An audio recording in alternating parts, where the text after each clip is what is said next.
Welcome back, everyone. We're moving into the second half of this first day of Super Week, and the Fish Show has joined me here along with Candy Panda from SK Gaming. Candy Panda, on a hot streak, but going into a team that's placed last, still it didn't go ideal for you guys, and you told me that you weren't happy with your game. Why is that? Well, our game as a team was probably fine, but for me personally, it was really bad.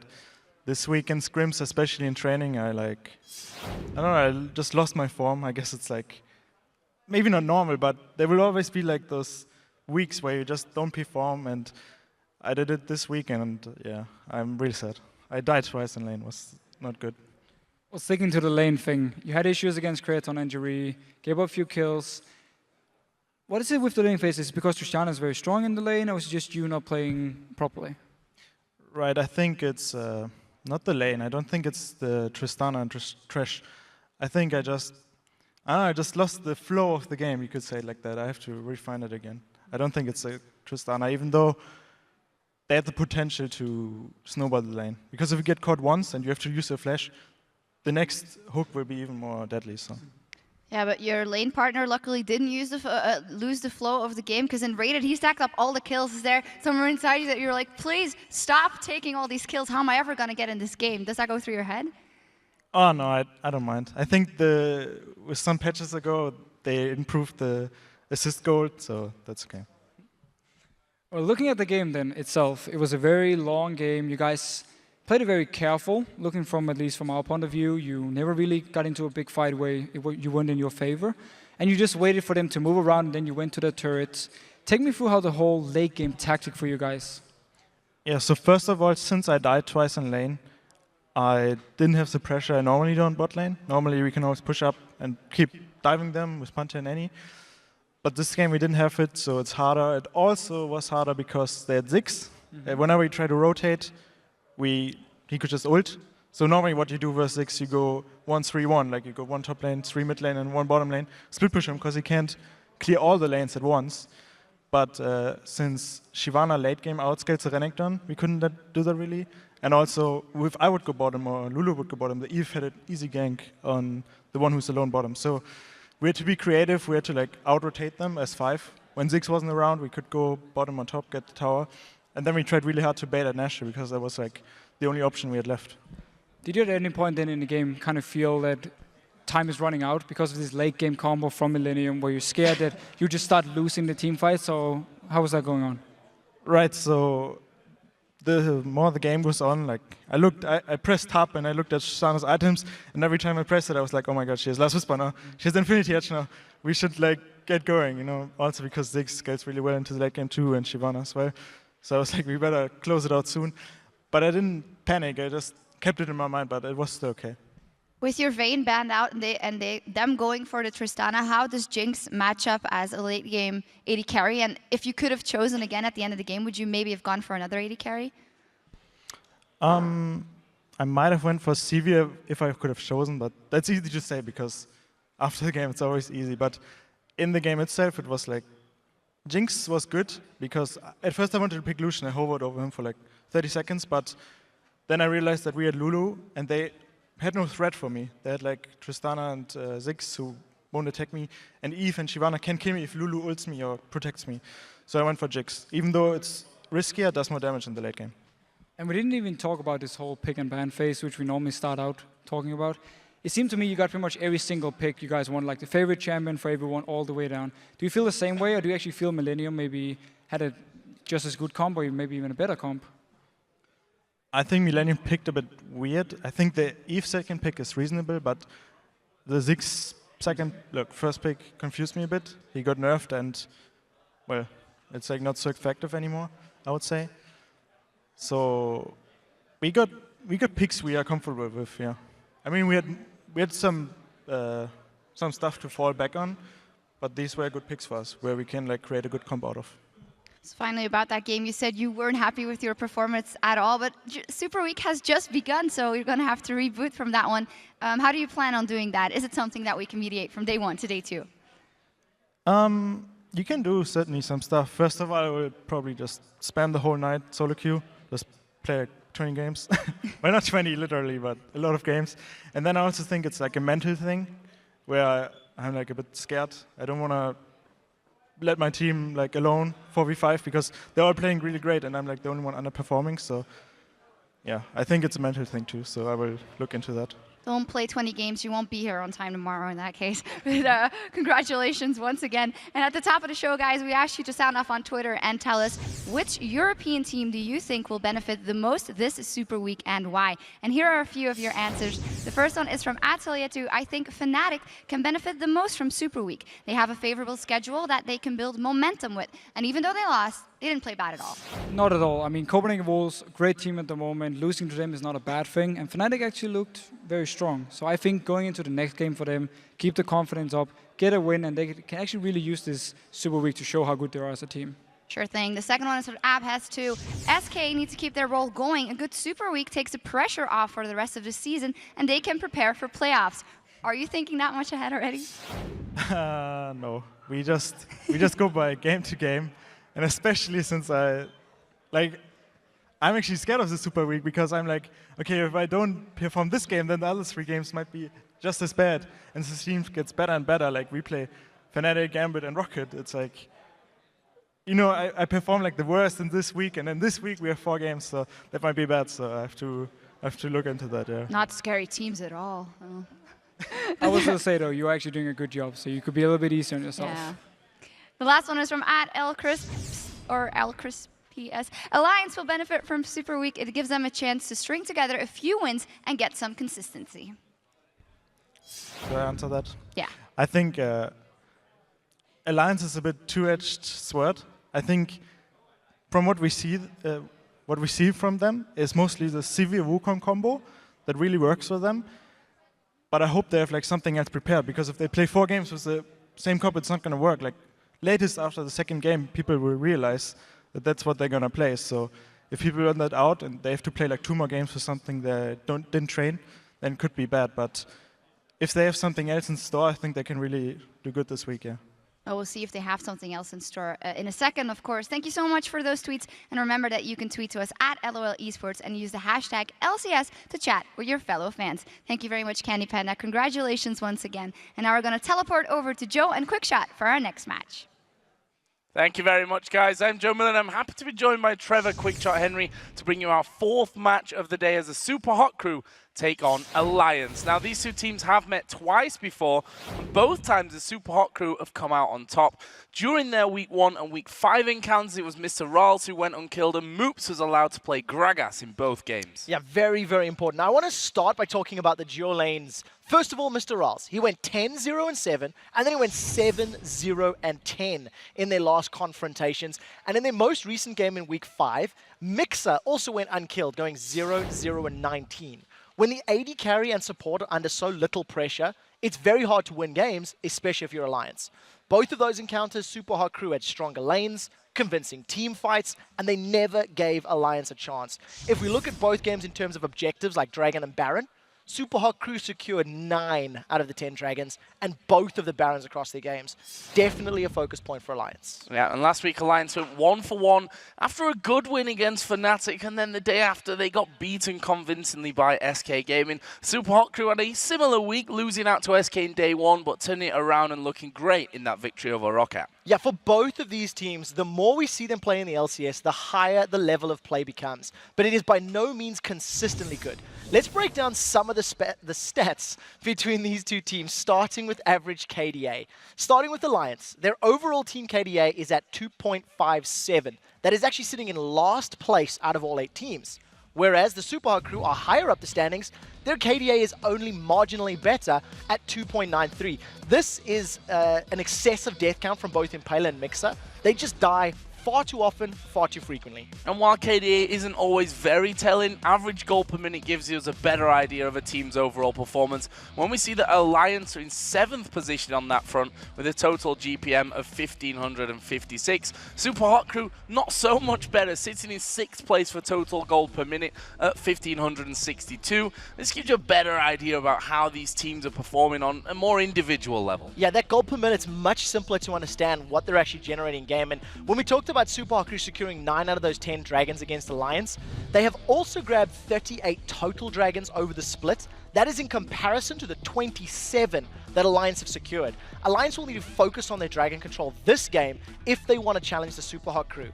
The unique difference between these teams, considering that the metrics are actually near the bottom of the table, is that you are more afraid of the Super Hot Crew and their ability to win than you are of Alliance. Simply put, Alliance are not challenging the top of the table teams frequently enough to be considered a threat. So let's check out then the starting lineups for this game. On the blue side, it's the Super Hot Crew with Mima in the top lane, Impaler in the jungle, Moops the mid laner, Mr. Rals the AD carry, and Mixer the support. And of course, on the red side, it is Alliance. Wicked up top, Shook in the jungle, Froggen in the mid lane, Tabs on AD carry, and Nif playing support role. So we're just a few moments away from champion select here, so let's get down to the nitty-gritty and into those bans and picks. First of all, focusing in on the bans. What are we expecting from these two teams? So we've seen Lulu make it through both of the games earlier today. Lulu was banned against Super Hot Crew last week. I'm wondering if Alliance are going to feel the same. I think you also have to consider the likes of that Pantheon or Wukong combo.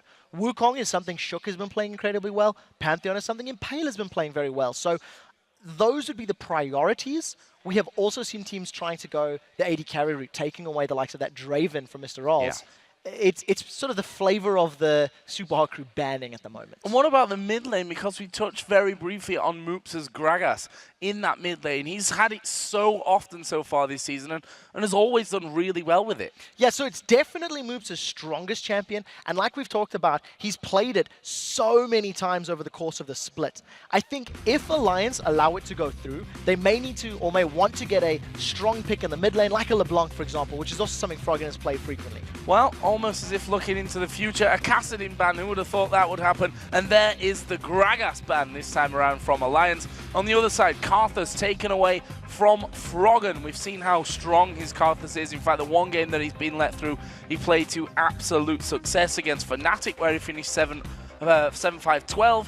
And there is also a Lucian ban against Mr. Rals. We already pointed him out as one of the key players in the Super Hot Crew team. And he definitely is. You know, Mr. Rals and Mixer are, in my mind, the most aggressive duo lane. They pick fights often.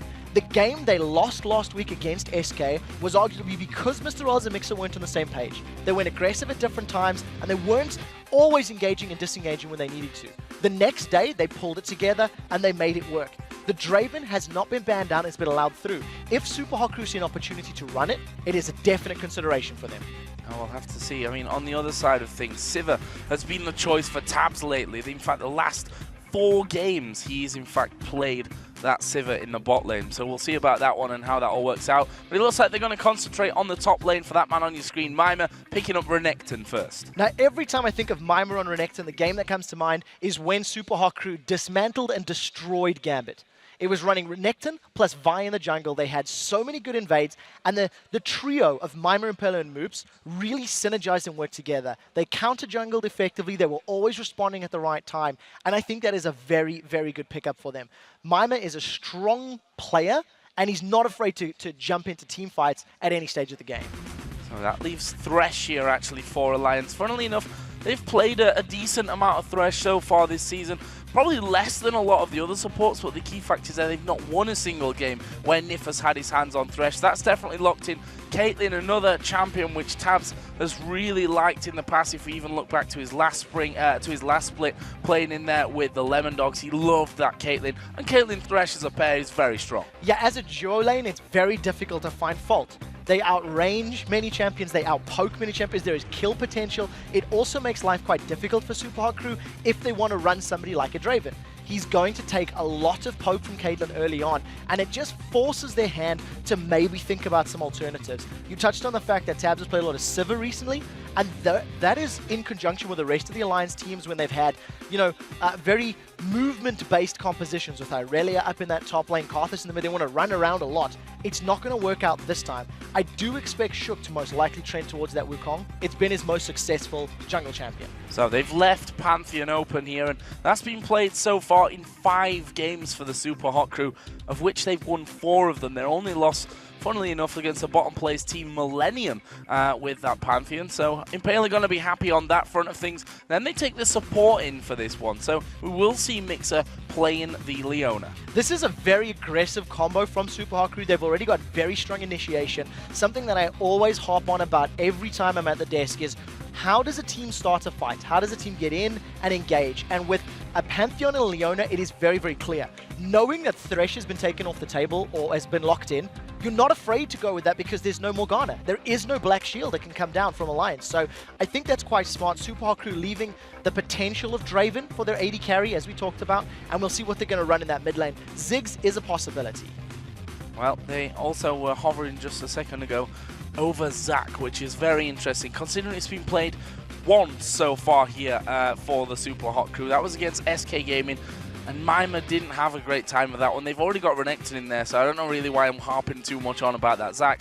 But Ziggs, same letter at the start, is definitely a more likely choice for Moops. We talked about Gragas, and Ziggs is that fallback champion in that front. Yeah, it really is. It fits Moops' playstyle. He likes to farm up. He likes to have lots of long-range poke. There is a concern that if Moops gets caught up by Froggen early on, or Froggen gets a little bit ahead on LeBlanc, he can pop Ziggs down. We need to be, Moops needs to be very careful with his satchel charges. There is the outplay potential of jumping away from a LeBlanc, but he really has to be on point. And I wouldn't be surprised to see Impaler maybe giving some early attention to that lane just to try help stem the flow, help work in favor of Moops' Ziggs. So final pick in there was Jinx. Funnily enough, last time that these two teams played, Mr. Rolls did have Jinx, and he finished 7-0-10. Massive game that was for Mr. Rolls. We'll see if we can reproduce that one here today. Over for Alliance, looking for a top laner, and Wicked's going to lock in that Trundle. He's been playing a bit of Irelia recently, but Trundle a bit more back to, I don't know if we can really say to his roots, because that in itself is Irelia, but somewhere where he's been a little bit stronger this season in terms of Trundle. Yeah, and it's a really good pick. It's going to scale incredibly well into the late game, will eventually beat Mima's Renekton. He's going to have a little bit of a difficult time in that lane against Mima's Renekton. What we do see from Alliance is their team composition is a little bit more about picking somebody off. CAITLYN, single target, right-click damage. LeBlanc wants to insta-give somebody. Lee Sin wants to kick one person back.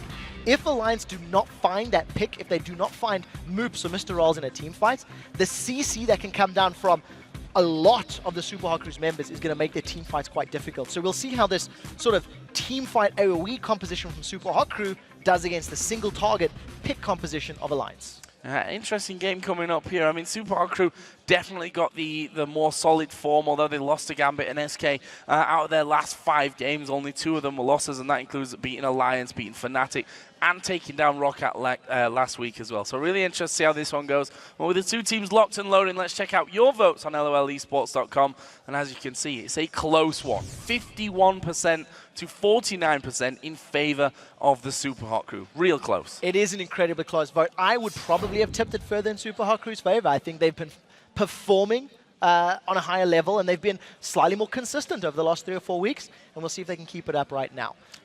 Well, remember, you guys can keep voting throughout this Super Week, and we'd also like to remind you that you can get seats here in Cologne and join us in the live audience to watch these matches. Just click on the tickets link at the top of LOLesports.com for all the details. But for now, we're going to jump into game. It's the Super Hot Crew taking on Alliance, and hopefully we're in for a real treat in this one. We've got a lot of games still to get through, and if the start of today is anything to go by, we're in for an absolute mega weekend. It's going to be an interesting laning phase here for the Super Hot Crew. I think Mima is going to have an advantage against Wicked. The mid lane of Moops and Froggen is going to be very dependent on who can get the early poke down, and I would actually give it to Moops and Ziggs at the very early level.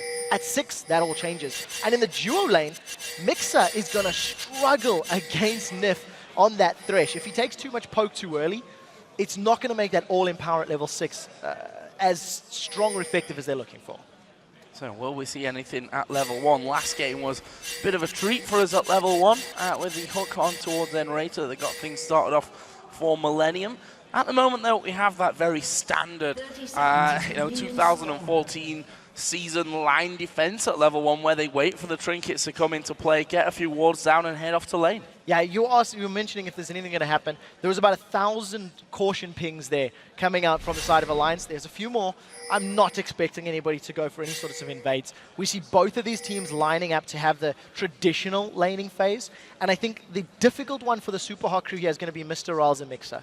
They really need to ensure they don't take too much harass, too much poke from Tabs and Nif, so they can get themselves to that level 6 point where their all-in power becomes much more effective. I think they're just pinging for the fun of it by now, I have to be honest. There's a lot of question marks on that top side of the map. A couple of wards down from the blue side, which were spotted there from Alliance going down. So Alliance know exactly where those wards are coming in. We'll see what they do about that one. As in the starts, we see that both junglers going back to their top side of the jungle camps. Impaler starting off by the blue. We see Shook starting off on the red buff. And they go off to lane straight away after that. Now we'll see how Shook does on this Lee Sin. It's a champion we haven't seen it on for a number of weeks. He did play it very early on in the split, if memory serves correctly. And it's something that has great ability to outplay. We've seen Amazing do phenomenal on Lee Sin. But if I'm going to be very honest, Shook has not played at an exceptional level on champions like Elise or on champions like Lee Sin. He was struggling early on, so there's going to be a lot of pressure on him this game. Yeah, you were totally right with that one. It was actually against the Super Hot crew last time we saw Lee Sin for them. That was paired with a Trundle on Wicked in the top lane as well, and in that one they just didn't really get rolling into things. Interesting to see how this bottom lane goes though. We know how aggressive Mixer and Mr. Rawls can be, but Alliance have hit level 2 first. Now we talked about Mr. Rawls going into this matchup. He has not died against Alliance. 17 kills and 17 assists over their 2 previous games, and he's on a champion that he has already used to great success against Alliance. There's no escape on this Jinx. If Super Hot crew fall a little bit behind and Froggen, Shook and Wicked are able to dive onto Mr. Rawls, they've got 3 champions that can stick to him fairly effectively and chase him down. So there's very little room for error once we do start getting to the phases where those champions can get involved and start picking fights. To play devil's advocate though, when you're as aggressive as these two, you don't need an escape where you're going forward, that's for sure. We may just see that happening. In fact, no, we won't, because Impaler, as he did his golems there down on the bottom side of the jungle, decided to back off and go back up towards the top side of his jungle to do himself the Wraith Camp. Of course, he has those double buffs on. We'll see if he makes an appearance towards mid, where Froggen is already level 3, which makes you think that he's almost certainly got points in his escape right now. Yeah, so taking a look at Moops and Froggen, they're even on CS. Froggen is trying to position himself in front of that CS line to zone Moops away from XP, and also to try and get some additional poke down.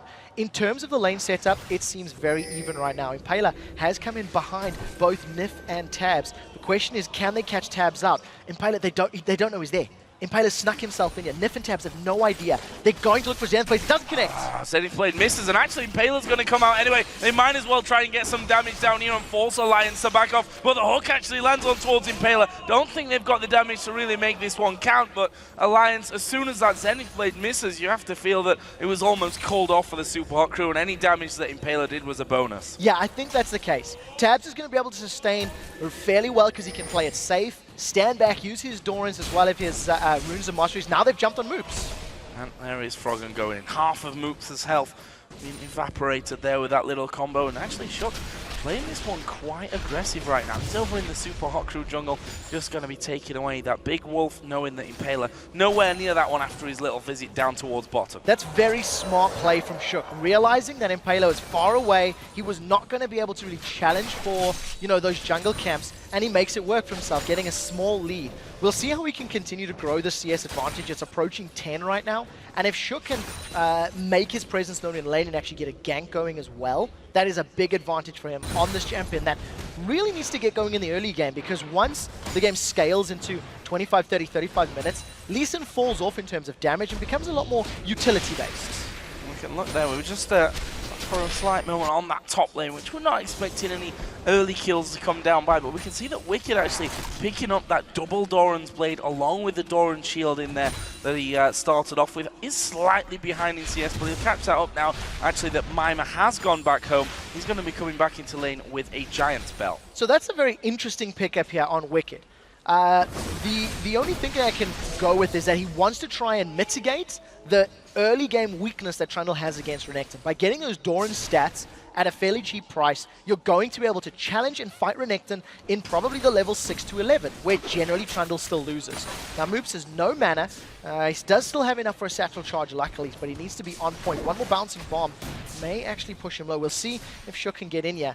Froggen's going to be able to jump into him, and he's got 6. And he needs to hit the Q here, and actually they both miss, so that's pretty much game over on that gank right there. Moop's not going to chance anything further though. He hits the recall button, we'll go back home. fill up his mana bar, and will be coming back into lane in just a while. And of course, he just decides to stop that as I decide to talk about it. Good stuff from that. This top lane again, Mime and Wicked.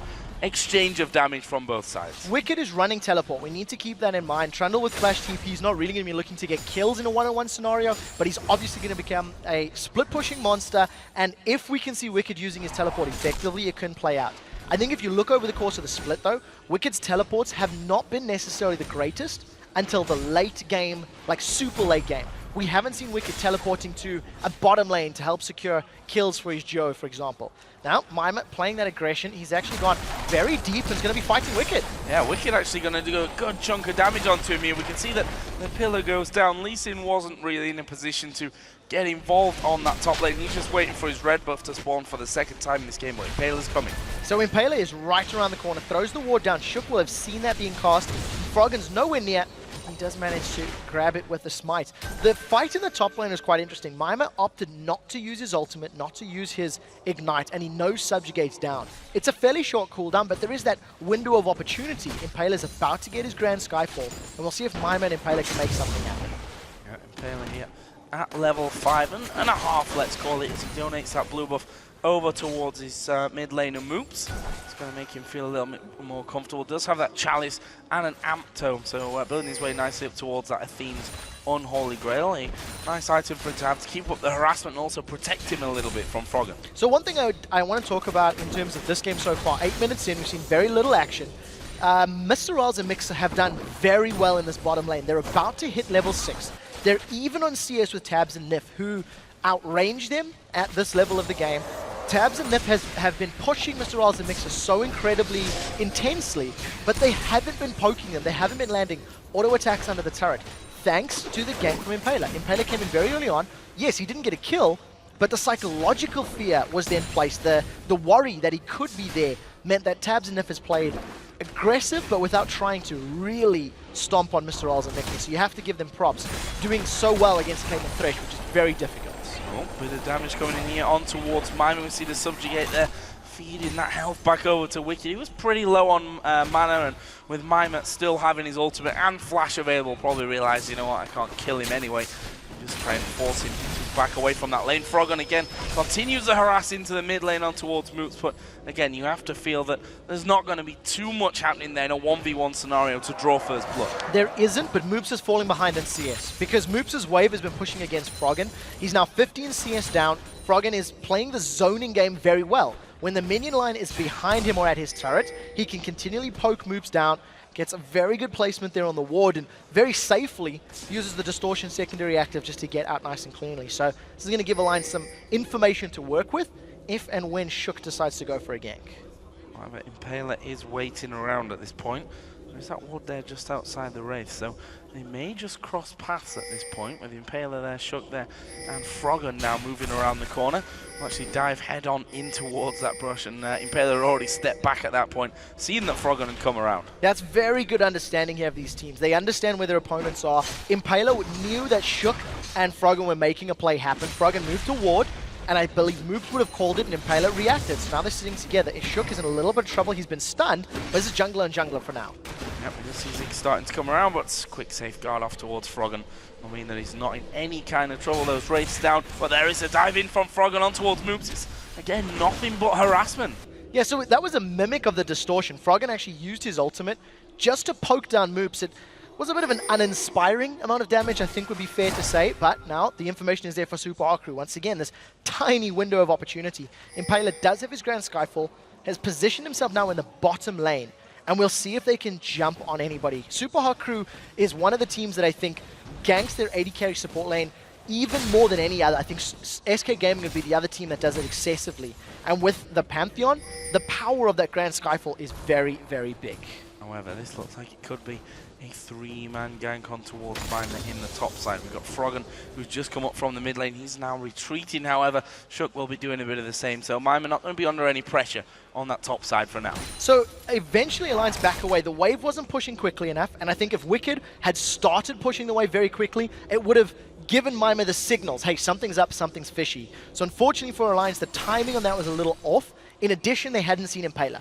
The wards that Alliance have placed down are around the Wraith camp, and basically the entrance to the river near the mid, it didn't give them vision of Impaler, didn't let them know where he was or what he was up to. So that unknown factor of where Pantheon is forced them to play a little safe and back away. This is one of the longest laning phases that we've had, and I think, memory serve, Alliance was involved in the game that lasted the longest before tower had fallen. It was around 23 minutes. Jumping on Impaler. Impaler gets a good stun on Froggen. Some good damage in there on towards Impaler though. Again, losing half his health. Shook a little bit further behind from that one. Did start to move across, but those Wraiths already dealt with. They had full vision of Impaler whilst that was all going on, but nothing really more than that going to happen from it. Shook though keeping himself inside of that jungle, almost keeping the pressure up on towards Impaler. They know where Shook is because they put a ward down on that position just a few moments ago. So Shook still needs to be a little careful there. So both of these teams are very happy to have an extended laning phase. Super Hot Crew have got, Ziggs and Jinx that are going to scale very well. They've got strong initiation.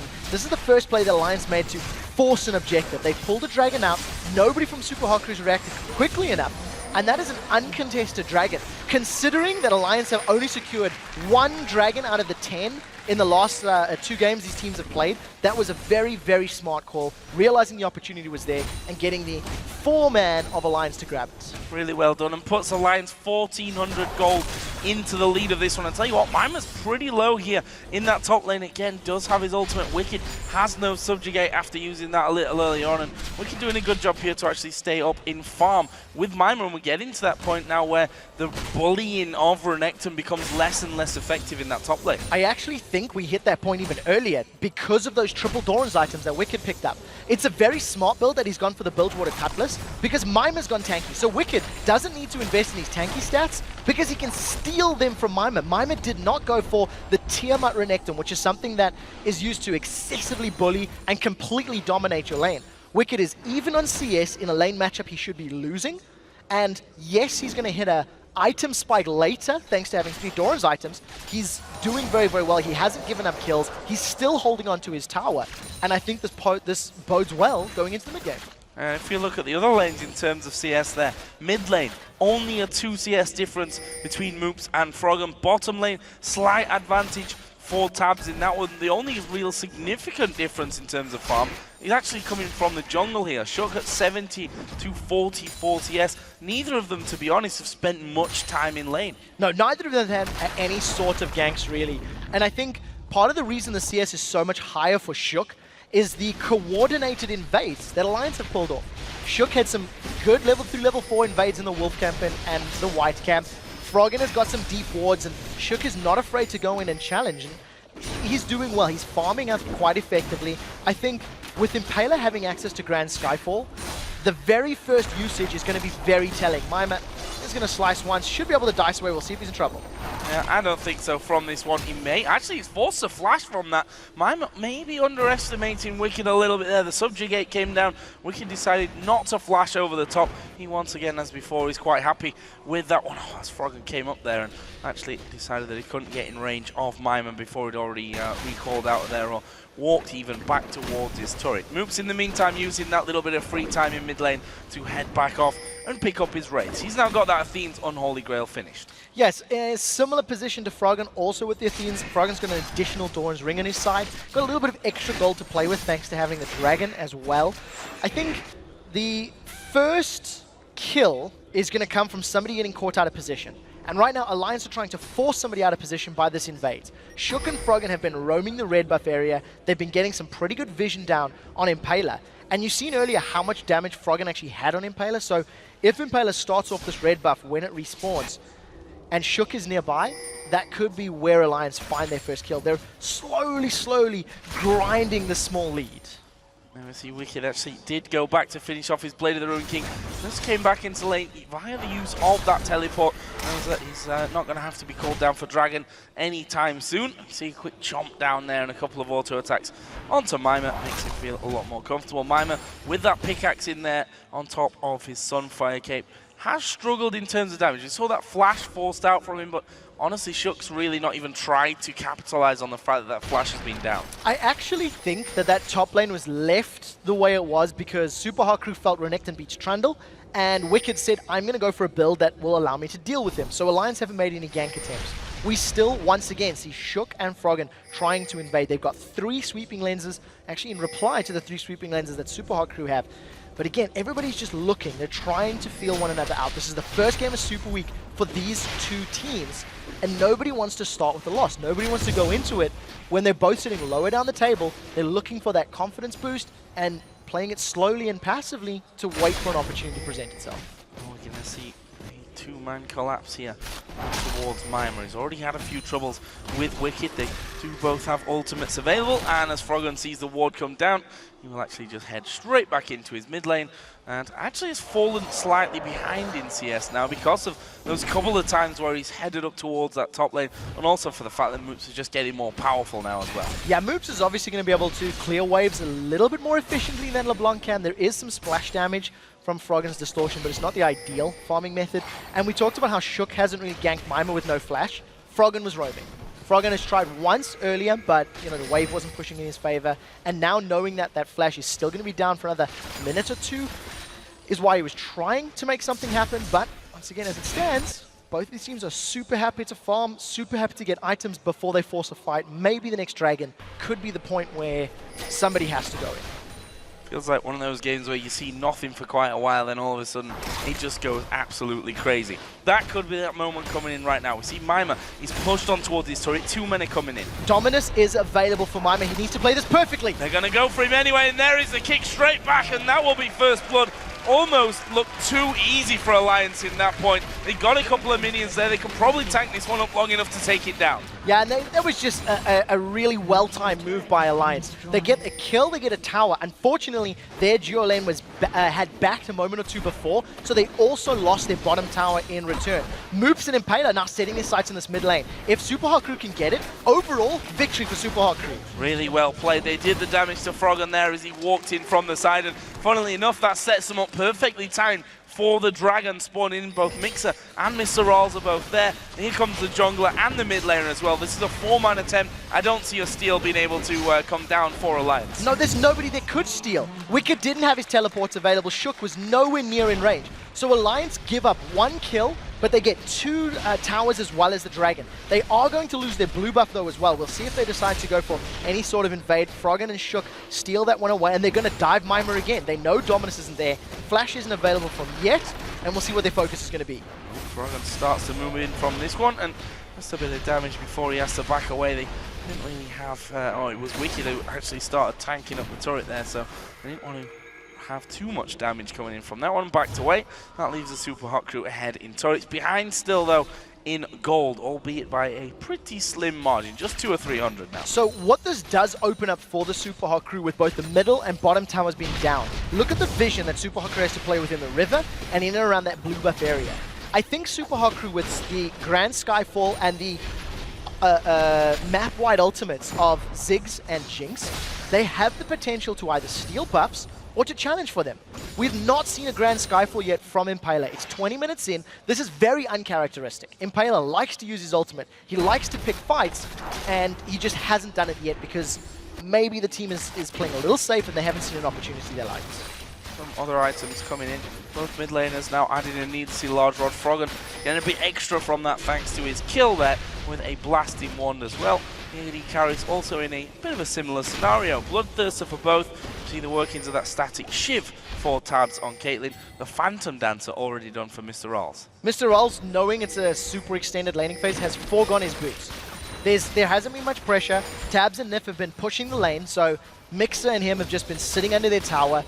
Nobody's roamed for them yet, even though Shook and Froggen looked for it once or twice. But I think it's a little bit of a greedy build, and it has worked out for Mr. Rawls because no team has really forced anything to happen. No team has been out of position or been roaming or forcing their team to roam. That will change very quickly though, as you can see now. 3 towers are down across the map, and Super Hot Crew have to play a little more defensively. They can't give up any more footing or ground on their side. And you know it's a very farm-focused game when if you look down the scoreboard and the 3 people that should have the farm by now have it all as well. All over 200, almost all over 200. Only Renekton a little bit behind here as we hit 21 minutes into the game. Impaler's going to be in a little bit of trouble if he gets caught by Froggen. That Mimic Distortion, or the Mimic Distortion, the ultimate W, chunked off 30% of Impaler's hit points. He's got no MR built up yet. Wicked does have teleports available, so if somebody were to get caught out here by Shook or by Nif, we could see the TP coming in. Wicked continues to split push. He's got that Blade of the Ruined King. This could be the first fight. Look for a solar flare from Mixer. Oh, and there's the Lantern taken away. Bring Shook into safety off Nif, who was a bit further up the lane. And you can see there, as you mentioned, Wicked continues to split push, has taken down a second turret here for Alliance, evens up on the turret front. More importantly, even that's an inner turret there that Wicked's been allowed freely to take out. Yeah, I don't think Alliance will do anything different. Mima is in trouble. He's going to get caught by Froggen. Oh, Froggen coming over the side. Wicked, where's the pillar? Are they going to be able to lock him up? The slow is down. I don't see Mima escaping this one. He puts his ultimate in, but Froggen picks up the kill in the end, and that will give him such a nice boost to work with. He's now sat at 2-0-0. Yeah, very, very good play. Even with the chains actually catching a minion, there was enough damage there from Froggen and Wicked to secure the kill. So unfortunately, Mima is now 0-2. Alliance definitely showing they want to keep Renekton down. Alliance also going to grab a tower. Shook's been caught. Oh, they're going all in on towards Shook here. Mixer going to be focused by Froggen, but the damage is already there. Moops will finally pick up the first kill of the game here for the Super Hot crew. And much needed for them as well, just to get Moops rolling a little bit, if nothing else, just to keep up with where Froggen is. Yeah, and hashtag worth for that one. Alliance give up 1 kill, but they get the inner turret. So now all outer turrets are down. 2 outer turrets are down for Alliance against Super Hot crew. This is going to allow them to invade and get even safer, deeper vision, which they've been doing all game long. Froggen and Shook have been tag teaming who invades the Super Hot crew jungle, and it's starting to pay dividends. It's starting to work out for them. The only concern that Alliance has right now is they need to focus down Mr. Rawls in a team fight. Mima is pretty tanky. If they use all of their burst on him and Mr. Rawls is left unchecked, he's got a lot of damage that he can work with and possibly secure kills with once these fights break out. So you can see Wicked having to go at Mima up on the top side, and he's got that Randuin's down with a pillar coming in. Mima's actually got no flash here. Wicked has just received pings from the rest of his team that the entire Super Hot crew side were coming up the river, so he decided to back off it. But nonetheless, that's a scary thought for Mima, who's now, well, he's having trouble, to put it bluntly. 0-2-0. He's fallen behind in the farm, and he's just not able to deal with Wicked in that top lane. The other thing to remember is that was a first pick Renekton. Super Hot crew put all their chips on their first pick in Mima's Renekton, and it hasn't done a thing yet. I mean, that's a fact. He went even in lane against a Trundle, which you should never do. He was fighting, and I think, truthfully, Mima should have played a little more defensively when Wicked was winning those fights. You know, Wicked was not afraid to use Subjugate, was not afraid to go all in with his abilities, and it was forcing Mima backwards the entire time. In addition to that, Impale has been a non-factor. We have not seen a single Grand Skyfall. We are 24 minutes into the game, and he has not used that ultimate once. There's been no map presence, there's been no ganks, there's been no presence from him, unfortunately, and it's not really helping Super Hot crew, who are generally super aggressive in the early game. That might change here, though, because we've got the Dragon spawning in. Alliance have a pink ward inside of the pit already, and pretty much every single player is here. Wicked's in the top lane, but he's got that teleport still to come back down into this one if he needs to. We've seen Mima walk down from the top lane. It's going to allow Wicked the time to push things out. They may well just give up this Dragon. Wicked's going to push through. The Dragon will be taken as a freebie, just a positional advantage there for the Super Hot crew. Gets them in for their second out of 3 Dragons, but we'll see how far Wicked can go. So Alliance decided not to do a thing. Froggen maybe looked for some poke, didn't manage to land. This is the first Grand Skyfall of the game. It's defensive onto Wicked. And, well, he comes in not really all that much damage. The Randuin's active just used there by Wicked, and he will just simply walk away from that one. Alliance here starting to group up. I say group up, it's Froggen again, as you expect out of him with LeBlanc, just hanging around in those bushes, looking to catch anyone out that he can blow up. Now, I feel like Alliance will continue to play this style. They've got champions that have got pretty good wave clear. If you leave CAITLYN under the tower, she can do fairly well. And actually, it's only CAITLYN. So if Alliance are forced into a siege situation, Super Hot crew can do well. But I think Super Hot crew need to avoid giving up kills from people to the sides. You know, they can't allow Shook to jump in, kick anybody backwards like we've seen Amazing do in previous weeks. Super Hot crew cannot allow Moops or Mr. Rawls to get caught up by Froggen's burst. And I think if Alliance continue to just play the vision game, and look for safe picks that will convert to towers, thanks to Wicked split pushing, that's most likely the way they're going to play this game. Wicked waiting in the brush for Mima. He's got a level advantage on him. We've just seen Lee Sin sneaking around the side. Mima's just realized that he could be in a little bit of trouble from this one again. No flash available for him. He's going to slice and dice through. The Q has already landed. There's a pillar to slow him down as well, but actually they decide not to go through. They'd spotted, I think, Impaler coming up from that ward earlier on that they put down by the Wolves, and that just says, okay, we've hurt Mima, we force him away again. We just go back to the start and to the plan. In addition, the entire mid lane, seen every member of Super Hot Crew leave the lane starting to run up to the river. So the rest of Alliance would have been calling back. If a Super Mega Death Rockets and a Mega Inferno Bomb had caught together with the Grand Skyfall, there is actually execution potential. There is some, room to get kills. And if you look at Shook and Wicked, they have not prioritized magic resistance at all. You've got a tiny bit of MR from those Merc trades for Shook, but nothing on Wicked just yet. And with Impaler getting closer to having that Void Staff completed, he's got a Death Cap and Athenians. Those bombs are going to hit very, very hard. Well, 27 minutes in this one, so let's take a bit of a recap of the game as a whole. 2,000 gold lead is what Alliance are currently sat on, a 2-1 kill lead, and up by 1 turret at this stage of the game as well. Obviously those Dragons, strangely, funnily enough, considering that this game has been so relaxed in terms of gank and real pressure around the map as a whole, the Dragons have been strangely free to take. They've been gifted to either team, I think is a good way to talk about it. And part of the reason for that, Alliance got the first one, Super Hot Crew couldn't challenge. Super Hot Crew got the next one, and Alliance are a little bit of afraid of the 5v5. They don't want to get grouped. They don't want to get caught by Leona. They don't want Pantheon Grand Skyfall. They don't want the splash. They've caught Mixer. They're going in. Froggen coming in from the side. The hook landing on towards Mixer. And Mixer's going to go down before he can do much. They do get a kill back on towards THRESH. But Rawls is dead. This is bad news for the Super Hot Crew. And now they're going to chase down Mook. Can they? Oh, he goes through Mima. Not sure how he didn't block that one. But now he's going to be chased down by the rest of the team. That's 4 men dead for the Super Hot Crew. And honestly, Alliance lost 1 man. Froggen took a little bit of a beating, but they're going to just back off straight to Baron. Super Hot Crew were sitting in the mid lane. 4 members there. Mima was nowhere near. He was in the top lane and needed to come down. Wicked was able to teleport in. Take a look at the minimap. Wicked is teleporting in, and Alliance just found a pick. They jump onto Mixer. Mixer's forced to use a sub-optimal solar flare, and thanks to Wicked's great Pillar of Ice, he locks Mr. Rawls against a tree line with Shook behind him and Trundle in front of him.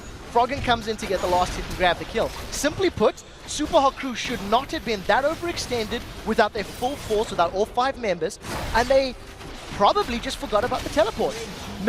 Forgot that it was there, forgot it was available. Alliance jump in, they grab themselves the ace, almost 4 kills rather, and a Baron.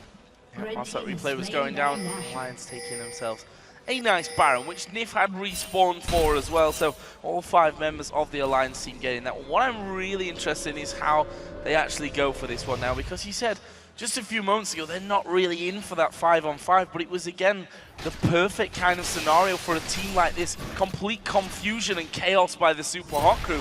We saw that the Solar Flare went to the back, the bomb from Ziggs went somewhere off in the middle, only really to hit Froggen. Mr. Rawls got kicked back against the trees and they knocked in and locked up with the pillar. They were in chaos, and that's what Alliance won. So 2 minutes ago, Alliance were not looking for a 5v5. The composition of Super Hot Crew would just do slightly better in that scenario, unless Alliance could find a pick. And what Alliance were able to do is realize that it was going to be a 4v4 or 5-on-4, and they were able to get so much burst damage down into Mixer early, and they were split up. Shook came from behind, Wicked came from the middle lane, you had Tab sitting further up the mid, so the group, the AoE, was never a real threat from Super Hot Crew. Now that Alliance have got a 6k gold lead and the Baron and the statistics that Baron gives you in all the regen, now all of a sudden Alliance can actually start to pick fights. They've got that mismatch evened out thanks to having a superior position. We see Mixer's the one starting it, can't even catch Shook. Not close. Well, it was pretty close to getting into a Chuck, but that good old Lantern bringing him back. Right now, Mima is trying to hold off the assault on this bottom lane, and actually 2 of them are down there, so this could be really interesting. They can have a 3-man push towards the middle. We've got Wicked pushing that top lane, so that 1-3-1 split here working out great for Alliance. Mr. Rawls is walking back to base. He went to finish his last Whisper. He wasn't in range to defend. Nobody's touched Wicked up until this exact moment. Now Froggen is left unchecked on the bottom lane. Alliance are just running circles around Super Hot Crew, and Super Hot Crew have got absolutely no defense. Mega Inferno Bomb still available. Grand Skyfall still available. Alliance have just secured themselves 2 turrets at zero cost. There was zero threat there. There was nothing that Alliance had to do to get those other than just walk up to them. I think one thing as well that's really hard for the Super Hot crew to say is, okay, we're going to pile into this person or to this area, but if you look at the champions that Alliance have got, they've got so much mobility there. Lee Sin able to safeguard out, Froggen can dive out, and Net will get tabs to safety. If not, a Lantern from Nif just outside will bring them to safety. It's hard for them to really coordinate everything there, and that's frankly what we've seen, a lack of coordination so far from the Super Hot crew. No real opportunities being presented to them by Alliance, who are playing a very fluid game, and a game where they're just simply all across the map waiting, setting up those traps, that 1-3-1 split that we just saw a moment ago working out perfectly for them. I'm not sure what the Super Hot crew are going to be able to do to stop this by now. There's very little that the Super Hot crew can do. They're 10k gold down now, 9k rather. Alliance are playing their composition perfectly. They've left Wicked completely alone in that top lane. He's been pushing the entire time, just trying to pull members of Super Hot crew towards him. And the moment somebody does, the rest of Alliance respond. They get invade, they get deep wards, they go for towers. Mr. Rolls is hands off. I mean, even he's trying to figure out, what do we do? They don't want to fight a team with Baron. If you look at the Alliance trinkets, you've got the Scrying Orb there on Wicked, so he's even going to be able to check out the jungle camps where he doesn't have vision to prevent being ganked. You've got 4 sweeping lenses for Alliance. They're in complete control of this game, and barring a monumental mistake, they've basically got the ability to find a pick and then go for a tower. That's what Alliance needs to do. This is going to be the hardest part, though, because Super Hot crew could just sit in their base, and it's much more difficult to find a pick when you're sitting behind a turret and behind the walls. Super Hot crew here set up Ziggs down the bottom lane, one of the strongest wave clearers that we have really in-game for this, exactly for this kind of scenario is he nicely built, but for anything more than that at this point, for actually pushing out of the base and securing any kills, they're going to need a lot more coordination. I think a lot's going to rely on to Mixer landing everything to get something started, and even then I'm not sure that they've got the power compared to Alliance here, 10,000 gold behind. In order for Super Hot crew to even stand a chance or to repel this 1-3-1 is to catch Alliance off guard. Now you need to see Mixer landing a good Solar Flare or a Flash Zenith Blade or something similar onto Tabs or Froggen. Get the kill and then force the rest of Alliance away. That's how Super Hot crew can, wrest control back of the game. As it stands, you see some great Yordle snap traps there being laid down by Tabs. It's a big deterrent in trying to deal with it. You step on it, you take a bunch of poke, a bunch of damage, and all of a sudden you can't fight. And this is just allowing Tabs to sit back, land a couple auto attacks every time the minion gets in there, and they're happy to do that. Continues to push out that bottom lane. Wicked doing the same up on the top side, and we see their Tabs slowed down. Super Hot crew standing on the traps where they can to keep them away. It's Froggen not quite going to dive into Moops as I thought he was going to there. Moops had even got himself that satchel charge ready and waiting to dive away, but this one feeling like a matter of time before they go, and actually Mixer edging forward there. You saw that force Alliance to back away from things, but for how long? They're probably just going to wait for the next wave and push straight back in. It was too linear. It was so obvious. We were looking at going, well, okay, Mixer wants to go in, and all of that mobility from Alliance just came into play. You see Nif is hanging a little bit further back from the rest of the champions. Lantern is available. 90 caliber net immediately from Tabs. Alliance now, the Baron buff is worn off, but they have forced Super Hot crew to lose control in its entirety. They cannot push out their base. They've got no vision to work with, no items at all. And because the 1-3-1 split is working for Alliance, Froggen has grabbed himself a Lichbane. I mean, Lichbane is not a core item on LeBlanc. Yes, it'll add to your burst, but what it does allow Froggen is every now and again when he gets in range of a tower, get a Lichbane auto attack down, chunk that tower for a whole bunch of HP, and Alliance is just going to chip away. Just keep chipping away until something breaks. Might break a little bit sooner than expected here because we have Baron coming up in 15 seconds time. The Super Hot crew have already started to mobilize their forces and push out towards the river, getting a few wards down as they go and sweeping out to see what vision Alliance have got, which frankly is not a lot right now because they've not really been around that Baron area for a while. They've been pushing straight out. They're going to do it again. Look at Trundle, look at LeBlanc off on the outer lanes, pushing straight down, forcing those minions in and forcing the Super Hot crew to say, okay, we have to back off from this one. Wicked himself goes down to the bottom lane. Makes sense because he's the one with teleport furthest away from Baron to come back. Exactly. Pull Super Hot crew towards you. Now, not only does Wicked have all of this defensive statistics to play with, he's got himself Boots of Swiftness. He's also gone for the Captain upgrade. So that's 517 movement speed when he's sitting on his frozen domain. He is going to motor across the map. Even cheekily stands there and takes the bomb to say, come on, pop my Banshees, what are you going to do about it? I think because Wicked has gotten so far ahead now with this front line, if Alliance decided to group up behind Trundle and force a fight, they've got the damage, they've got the tankiness, they've got the ability to pick people off to find wins. Impaler was stood in a ward. He's going to get counter-ganked. Oh, going into that one. Actually, they did have that. Oh, no, that was a brand new ward that just went in there. Sorry, Mixer must have placed that one right on top of Alliance head. And that alarming moment where you put the ward down and there are 3 guys waiting in the brush. Luckily for the Super Hot crew, they couldn't get too involved with it. Froggen is waiting here by the blue buff. Mimer's probably not the target he wants, but he'll have a bit of free damage onto him if he can. And actually, it's more than a bit of damage. Half of his health going down. They've managed to land in on towards Chuck, though. Can they actually finish him off from this one? Tabs is off to the side. He's not doing any damage in the fight up until now, but they don't even look like they need him. Wicked is in there as well. Tabs is going to pick up that kill on towards Impaler. A good double kill.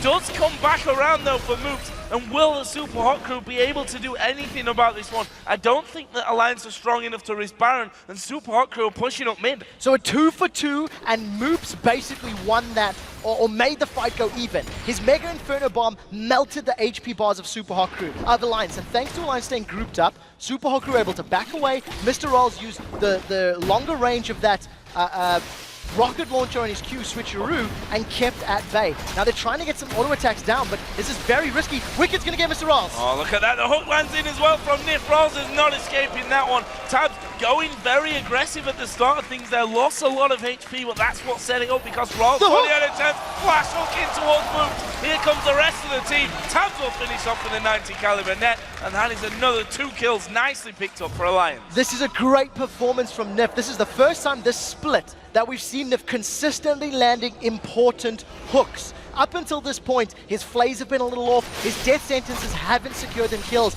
and now it is working for him. Alliance are now on the inhibitor turret. Impaler's going to do the best he can, but he may just give up his life. Well, they're going to go on to this one. Solar Flare came down. Tabs has taken a lot of damage. Will they be able to finish him off? Mimer's in. The Ignite is down. His life stealing back, but the kill does land from Mixer. That gets down one important person. They're trying to have a go at Wicked, but he is so ridiculously tanky at this point. There's another flay. Shook is going to finish off Impaler. Mixer won't escape Froggen's wrath, and that's 3 men now down. Mr. Rolls has respawned into it. They're going to take the Indian back off to Baron here. Yeah, Alliance in just such a great position. Continue to chase down Wicked. As soon as he had healed up, he used that teleport, rejoined in that mid lane, and just working so well. I think Super Hot crew, that fight came too late.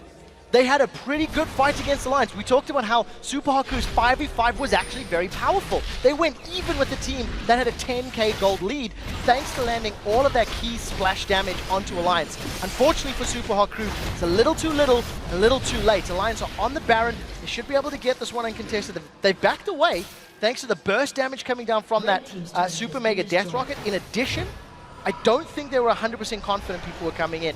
Mega Inferno Bomb thrown just for good measure as well. Just to make sure that that wasn't gone, and rightly so. Alliance have decided to recall and pick up a couple more things. For example, a Warmox is come down now on Trundle. We've seen Wriggle's Lantern actually finished off, funnily enough, by Shook, which you say funnily enough, but that adds to his Baron potential as well. It does. It also gives you a lot more, it replaces his vision. He loses the ward for not having the yellow trinket, is going to have that additional ward in addition to his Sightstone ward, so there's so many wards that Shook can play with and dart around with and use in team fights, but very importantly, it allows Alliance to maintain that 1-3-1. He's got multiple wards to put down, so as long as Alliance have, say, Baron, for example, for regen, he can just sit in lane, spam out those wards in the jungle, and maintain vision control. Works in his favor. As it stands right now, Super Hot crew still need to find and engage. They still need to find a time where they can get another 5-man Mega Inferno Bomb or, you know, pick somebody off from Alliance, but Alliance just aren't giving them the opportunity. Start thinking about Ace and Hall going to go on to Moops. Half health. Almost gone just from that one. Tabs with the GA becomes less of a valuable target now for the Super Hot crew as well, because he's coming back into it. Tabs, we have said a few times throughout the season, also in this one so far, has been in a couple of dangerous positions. We'll see if that comes in again. There's a hook on towards Mixer. He's going to die before the rest of the team can do anything about it. And with that man down, all their initiation, or not all of it, but, well, it is really all of it. That is gone now. How are they going to stop this from happening? It's going to be all or nothing. Yeah, Alliance completely melted him. They got the kill. They're going to secure themselves a Baron. Super Hot crew are going to go for this last-ditch effort. They've started on the inner turret. They're going to trade inner turret for Baron. The problem is, I don't think they can continue. The steal? Nope. No. Close though, very close. I had to read twice there as to who had actually taken that one. Impaler though, he's stuck inside of that Baron pit. He's got Froggen to contend with. They're gonna take down the inhibitor here as well. Not quite the inhibitor, because Super Hot crew decided we have to escape from this one. We have to get away. And look at the troll beasting around the corner.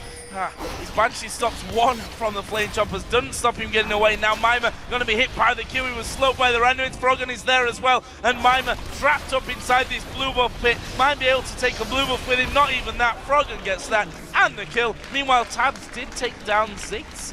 That was actually at the back. I don't know where Moops was even going from that one. He'd headed off behind the inner turret on the bottom lane. That's 3 men down. A minute spawn timer on Moops and Mima. 20 seconds on Impaler. Alliance might be able to take a few more things out of the base of the Super Hot crew. They may even try push to finish the game. This is a quick replay of Moops getting caught out. You can see that's the ace in the hole going down. I think minions are going to work in his favor. Tabs will get the last auto attack. But we do see the rest of Alliance in the base. They've got a lot of damage to play with.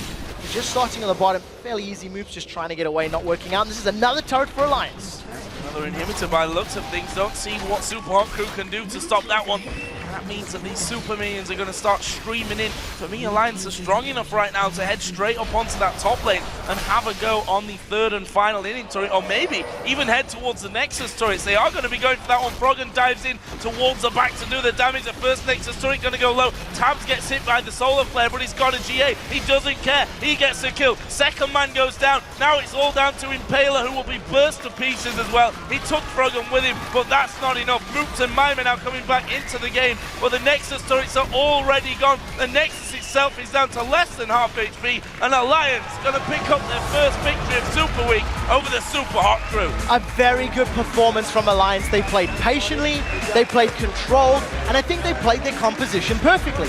They left Trundle to split push, and they just looked for picks. To be fair, Super Hot crew did not show up. Super Hot crew did so little in this game. It's a combination of Alliance playing great and Super Hot crew just not doing anything, I'm afraid. Thing is, the way that they played this as well, very much that pick combo, relying on Froggen to get rolling so that they could have that 1-3-1 in action.